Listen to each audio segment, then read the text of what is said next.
Bonjour Agnès, alors la première question que j'ai envie de vous poser, c'est pourquoi épouse-t-on un con? Ah, on n'épouse pas un con. Le titre « J'ai épousé un con » est à entendre comme la phrase que prononce toute femme à un moment donné dans sa vie conjugale, un beau jour, parce que le mec est totalement à côté de la plaque. Mais il n'est pas con sur toute la longueur. Celui-là est même plutôt brillant. Il est plutôt brillant et ça serait un petit peu le pendant de J'ai épousé une hystérique? C'est absolument ça. Si on devait retourner le compliment dans la bouche d'un homme, c'est la phrase que dit tout homme un jour, ma femme est hystérique, j'ai épousé une hystérique, etc. Mais ça veut dire quoi au fond? Qu'il y a une incompréhension totale dans le couple? Ils ne s'entendent pas bien ces deux-là. Donc les deux héros, Pépita, Roméo. Ils se rencontrent à Saint-Tropez, quai des Menteurs, ça démarre mal. Quai des Menteurs est un très joli quai qui existe en réalité à Saint-Tropez et qui annonce au fond l'illusion amoureuse, le mensonge dans lequel on est patiemment. Et il est aussi un clin d'œil à l'illusion qu'est Saint-Tropez, c'est-à-dire ce quai des Menteurs où cette scène du bling-bling triomphe tout l'été.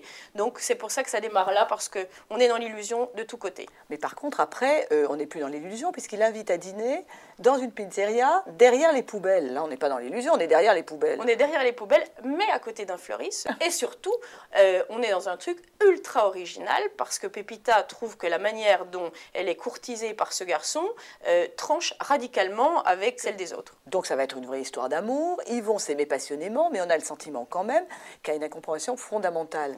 Pépita, elle rêve. Elle pense que Roméo doit tout comprendre d'elle, dans son regard, et lui, il se dit, si elle a quelque chose à me dire, elle a qu'à me le dire. C'est pas l'incompréhension fondamentale entre les hommes et les femmes, ça? C'est un peu ça, c'est-à-dire qu'elle veut qu'il entende ce qu'elle ne lui dit pas. Et lui, qui est quand même un caractère assez machiste, pense que ça roule, c'est-à-dire il pense qu'elle l'aime, que ça roule, qu'il n'y a pas de problème, etc.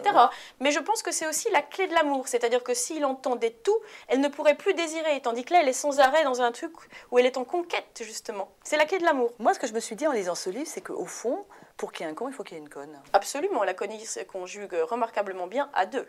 C'est comme le tango. Vous l'avez compris, c'est quand même positif. On peut épouser un con et ça peut marcher pas si mal finalement. Voilà, donc ce livre, il paraît comme ça léger, mais il n'est pas tant que ça.